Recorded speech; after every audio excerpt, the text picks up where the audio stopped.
Hello, friends. My name is Eric Cloward, and welcome to the Stoic Coffee Break. The Stoic Coffee Break is a weekly podcast where I take aspects of Stoicism and do my best to break them down to their most important points. I share my thoughts on Stoicism and share my experiences, both my successes and my failures, and hope that you can learn something from them, all within the space of a coffee break. This week's episode is a question and answer episode. I've got a couple of questions that you sent in to me, and I'm going to just sit down. It's going to be me on the mic, just talking about some of the questions that you asked and doing my best to give my Stoic perspective on them and how you might be able to improve some things in your life. So let's start off with question number one, which was all about morning routines. So the Stoics didn't have any particular morning routine, although Seneca did advise that we take time to journal every single morning. And I'm sure that he did. He was a very prolific writer, writing to his nephew Lucilius in the Letters of Lucilius. I think there are 112 or 120 of those. Plus he wrote a number of plays, a bunch of essays, a bunch of treatises. And so we know from that he wrote quite often. Marcus Aurelius did talk about making sure that when you get up in the morning that you prepare yourself for the day. And so obviously we have meditations. We didn't know if he necessarily wrote them in the morning, but there was a pretty good chance that he did before he started his day to help get his mind focused. So my personal routine is that I get up every morning and I do yoga. So I find that as I get older, making sure that everything is well stretched out just makes me feel better all throughout the day. And normally after I do yoga, I will do some weights. Unfortunately, I've had to take some time off because I have stitches in my left hand and I have to wait for the cuts that I have to heal up. But I found that physical exercise in the morning is probably one of the best things you can do. It gets your blood flowing, it gets a good start to your day, and you generally just feel better all throughout the day when you do that. Some other things you can definitely add into your routine. Like I said before, journaling is a big one. I struggle with this sometimes. I forget to write in my journal for a couple of weeks and then I'll get back to it. But I do find that it helps to focus my mind on the day and get some of the chatter that is going on a little more under control. I also think that meditation is incredibly important. And again, I've kind of fallen off on this at different times and then I'll go back to it. But meditating is how you get to really pay attention to the thoughts that are going on in your head. While journaling is a good way to do that as well, depending on how you kind of operate. But I find that meditation is very powerful. And a few years ago, I did a morning routine where I got up and I meditated for 60 minutes for 60 days in a row. And it was quite an experience. And I found that it really changed my brain, for lack of a better term. It kind of rewired how things worked for me. And I found that I was better able to be aware of my thoughts, not just when I was meditating, but throughout the day, when I felt something was frustrating me or I was feeling anxious about something. Because I had practiced for 60 days for 60 minutes of just paying attention to all the thoughts going on in my head, it makes it much easier for me to identify the things that are distressing me and to slowly kind of move those thoughts in a better direction, which helps improve my mood overall.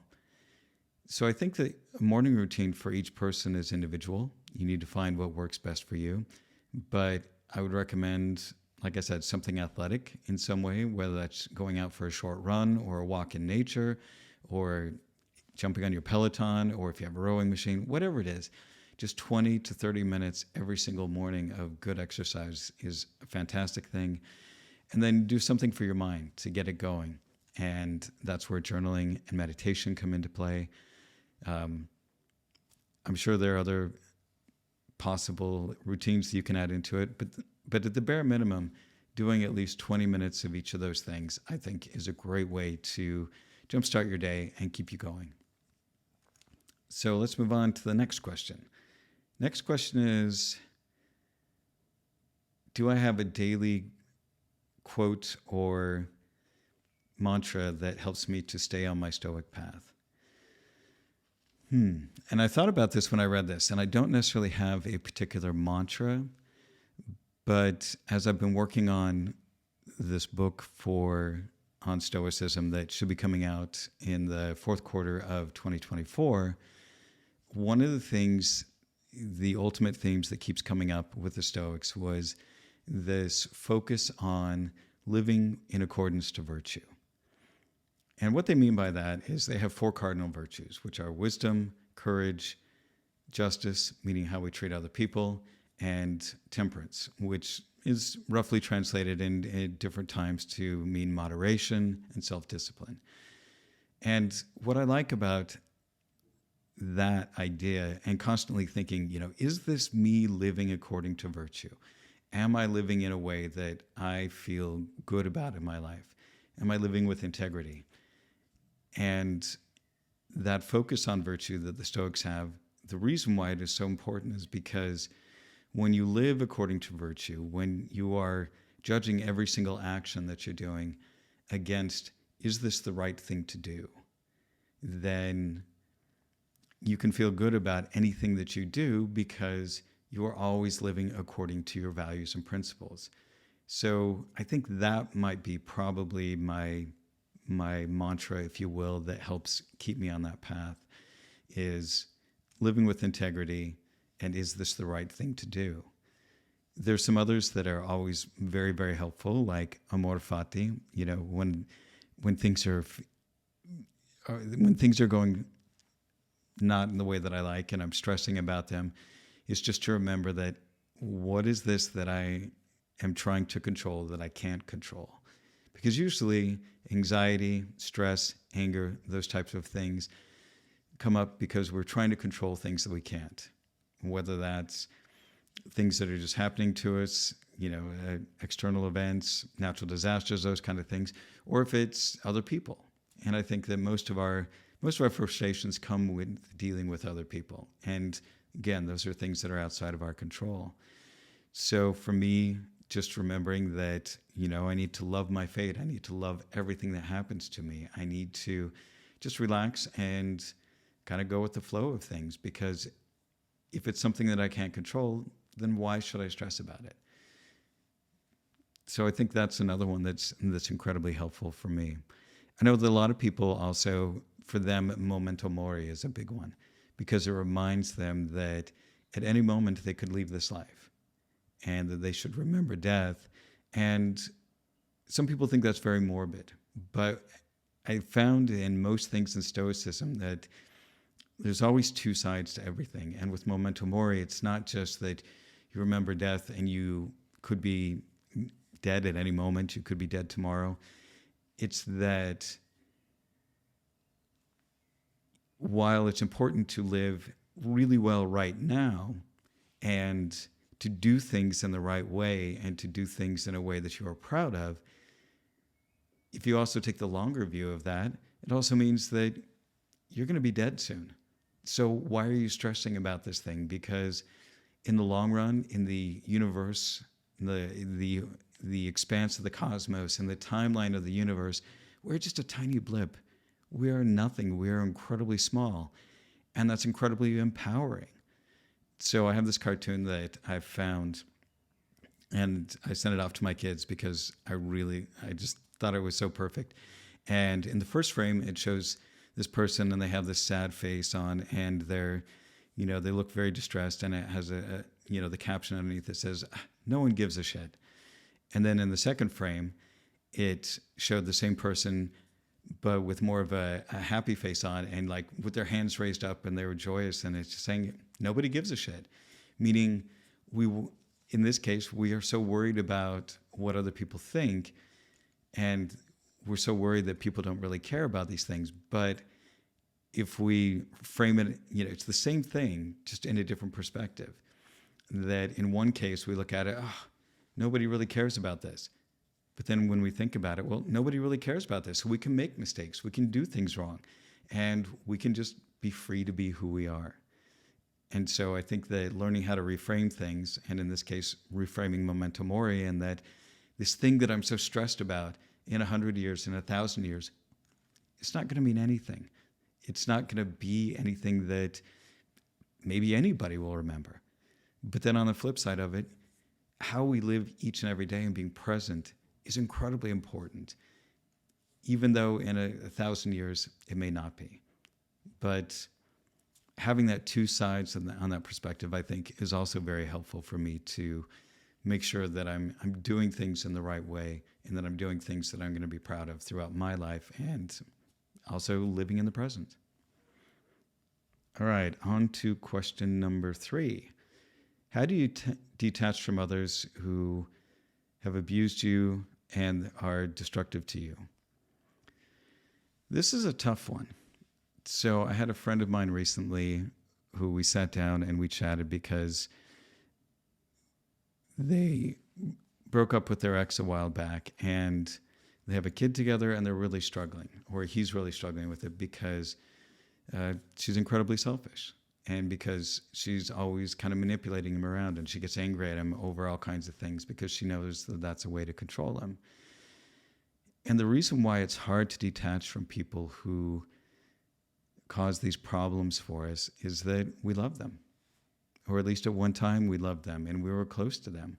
And because their opinion to us and their opinion about us mattered, because we wanted their approval, because we wanted them to love us, we wanted them to care about this. And I know this is something that I've struggled with in my life. My last relationship was tough in many ways. And I didn't always act in a way that I was proud of. And it wasn't necessarily always because of my partner. That we had issues that a lot of them stemmed from problems that I had, the trauma that I grew up with in my life. And so learning how to have a healthy relationship where I could trust that another person had my best interest at heart was something that I wasn't very good at. And I didn't really realize a lot of that until we kind of reached a place in the relationship where things were just not really repairable. And the reason why it's hard to detach from these people is because, like I said, at one point we did love them. We cared about them very, very deeply. But if there's one thing that I've learned in this world, is, and this may sound incredibly selfish, but it's not, is that the only person who is truly looking out for you is you. Everybody in this world is selfish in their own way. They are looking out for what they think is in their best interest. And you need to make sure that if you're in this kind of dynamic with somebody that continues to manipulate you or harms you in some way, or the relationship, maybe they aren't manipulating you. Maybe it's just that, how to put it, oftentimes people act in ways, like I said, that they think is in their best interest. And that's not always in our own best interest. And you can't be the best person that you want to be if you are constantly feeling like being around another person, being around a certain person sets you off. And even when you try to be stoic, it can be very, very challenging just because we don't just have emotions based upon the thoughts that we have. We have all of this unconscious stuff that's been going on and is built up over years and decades. And so oftentimes we get into patterns with people that we don't even recognize. And so how do you detach from them? I think physical distance obviously is something that is important if it's a relationship that's not working out for you. And that sometimes can be challenging because you care about this other person. And they could be a family member. They could be somebody that, you were a partner with. It could be a kid that you helped raise. But making sure that you take care of yourself is the most important thing, because that way you can be the best person you can be, and then you can be helpful to others. But if you constantly feel like you are not being your best self, and that anytime you're around this other person, you start to behave in a way that isn't good for you, taking that space can be incredibly important. And if you are in a place where you're around somebody who's toxic for you, then you need to make sure that you do the things you need to step away from that. And that's kind of what setting boundaries is. So in a physical space, you need to step away and set boundaries physically. And that usually means getting away from that person. In a mental space, it means setting boundaries on that. And setting boundaries is very, very challenging. And it oftentimes upsets the status quo of a relationship, because you're stepping in and saying, hey, you can't treat me like this anymore. This is how I need to be treated. And if you don't, then you let the other person know what your response will be. That may be that if you're around them and they start behaving in a certain way and you've asked them not to, that you get up and leave. But communicating those boundaries is important. And it doesn't mean, though, that the other person will follow them. It's just you simply saying, this is how I need to be treated. And if you're not going to treat me this way, then this is the action I'm going to take. All with the assumption that you cannot change them. And they still have the choice to still act that way or not act that way. That's kind of up to them, because they're not something that you can control. I know that was a little bit rambling, but I hope that was helpful to the person who asked that question. Okay, my last question. How do you use Stoicism in managing a quarter-life crisis? So I'm kind of at the opposite end of that. I'm at my midlife crisis, if you will. But looking back on where I was when I was 25, I was in college. I was just about to, I think I was in my junior year by that point, maybe my senior year. And yeah, it would have been my senior year. And yeah, it's an interesting time. There's a lot of change going on through that, because while you're no longer a teenager, you're not being taken care of by your parents anymore, you are expected to be an adult. You're expected to get out there into the world and to find your way. And that's an incredibly turbulent time. Oftentimes you're getting married at that time or finding a more long-term relationship. You're thinking about possibly having kids in the next few years, if that's something that you want. So Stoicism isn't something that is just just applicable in only certain times of life. Stoicism is something that is applicable for all stages of life. And I think that the challenges you're going to be dealing with at that point, like I said, finding a partner, possibly having kids, getting your first job or your first important job, Stoicism is there for you in all those situations.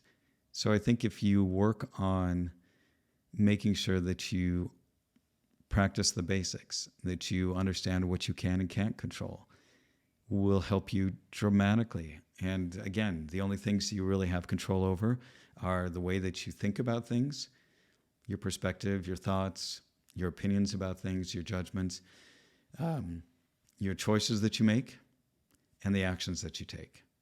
And that's it. And I know that that's a really hard thing for a lot of people, because it feels like you have no control in your life.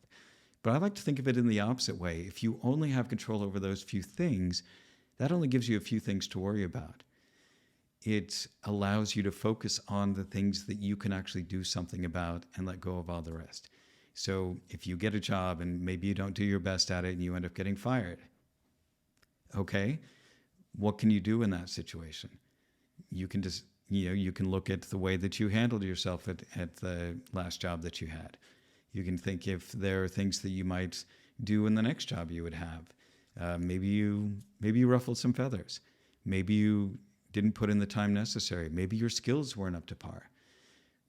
So those are all things that you can control. You can control how you interact with your coworkers. You can control your skill set.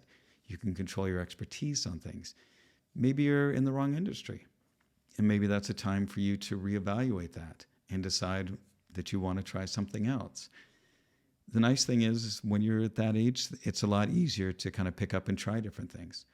So my oldest kid is 22 and is trying out different jobs and has had several jobs over the last few years trying to figure out what it is that they want to do. And they may not know for another few years, and that's okay. They decided that that was the route they wanted to take in their life, and I'm very proud of them. My other kid is going to college because that's what he wants to do. And he's really pushing forward on that, and he's got 2 more years to go. And I'm really proud of both of them, and they're on very different paths right now. But they're both good people, and they're both trying to do the best that they can and explore this world without fear, and recognizing I did my best to teach them Stoic teachings. Unfortunately, I found them later when they were a little bit older. But talking with them through these things and helping them to understand what it is that they have control over and what it is they don't, I think is one of the most important things. The next big thing at your age is that as you grow in your career and you make choices about partners and things like that, is that there's going to be plenty of opportunities for you to do things that maybe aren't the best for you and that maybe aren't the best for the world. So I think recognizing that living according to virtue, are you being wise? Are you being kind? Are you practicing justice in the way that you treat other people? Doing the right thing all the time and getting into that habit when you're at that age, rather than allowing yourself to do anything that's questionable in your business or in your relationships. Being very honest with your partners, not cheating on them, I think would be obviously a great place to start. But trying to be as honest and candid with people as you can, I think is also something that's very helpful, rather than hiding behind the facade that you have of how you think you're supposed to be in this world. Take the time in your 20s to discover who you want to be and be that person unapologetically. Be honest. Be not just honest, but practice candor, meaning don't just say that everything I tell you is true, but everything that I tell you is true and is vulnerable. And learning how to be vulnerable like that takes away a lot of fear, because if you can learn to be vulnerable with people who care about you and people around you, then you don't feel like you have anything to hide from other people. And I think that that's why a lot of people, really respond to other people who are authentic and who don't put up a front of what other people want to see all the time, but work hard to just be exactly who they want to be. And if you're not sure about that, that's okay. Choose some role models. Find some people that you look up to and respect, and figure out what it is that you look up to them for and what it is that you respect about them. What attributes do they have? How do they handle themselves? I think that's a good way to start to develop your character in your 20s, is making sure that you find good role models and good mentors. I think that would be my best advice. And there are lots of really amazing people out there in this world. And as divided as the world feels right now, and it feels like everything is chaotic, because in many ways it is, but the world has always been a bit chaotic. It's just now we're much more exposed to it, and we just have a lot more things going on in our lives. So I think figuring out who you want to be at this time in your life is probably one of the most important things. And Stoicism is a great framework to figure out a lot of those things.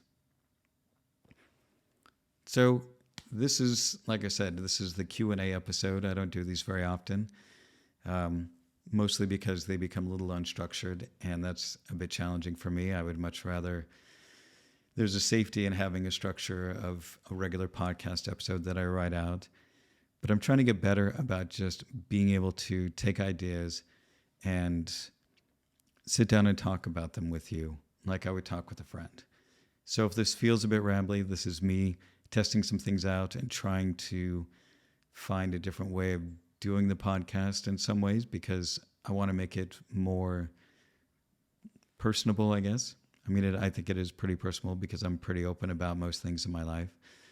But going forward, if there are questions that you would like me to answer in episodes, I would really appreciate it if you would comment on this. This will be on a video on YouTube, and some, there'll be clips of it on other social media. And you can find me on those platforms and pop me a question. I would love to hear if there's anything that I can answer with my 52 years of experience, because I've been through a lot and I've learned a lot. And I've been really working hard to do what I just gave advice to the 25-year-old who's struggling with the quarter-life crisis, is figure out the kind of person that you want to be and be that person. And I wish that I'd had that courage back at that age to really do that, because I was really living my life for other people all the time. And that was part of being in the Mormon church, because there's a way that you're supposed to live that people want you to fulfill all of these specific requirements. And it wasn't really what was going on inside. It was much more about, did everything look a certain way? Did you check all these boxes? And I was pretty unhappy, and I didn't know how to break free of a lot of that. And it's been a long journey for me to get to this point. But I feel like I'm working hard to be the kind of person that I want to be. And at this point, I like who I'm becoming. And it's been really quite a journey. And I'm glad that you out there in podcast land have been along this journey with me for the last 6 years. So this is episode number 301, and it still amazes me that it's still going after this amount of time. And that's really because of all of the joy that I've gotten in making this, and all the comments and emails and messages that I get from you guys about how this has helped you. And that really touches me, and it makes it feel like this work that I'm doing of trying to talk with people about these things is really working. And I'd love to hear it from you guys. I know that probably maybe 1 or 2% of you actually write me messages, but I would love to hear more. So find me on social media and let me know what you think. All right. That's the end of this week's Stoic Coffee Break. As always, be kind to each other, be kind to yourself, and thanks for listening. I also just want to remind you, like I said before, follow me on social media. If you're watching this on YouTube, go ahead and subscribe to this.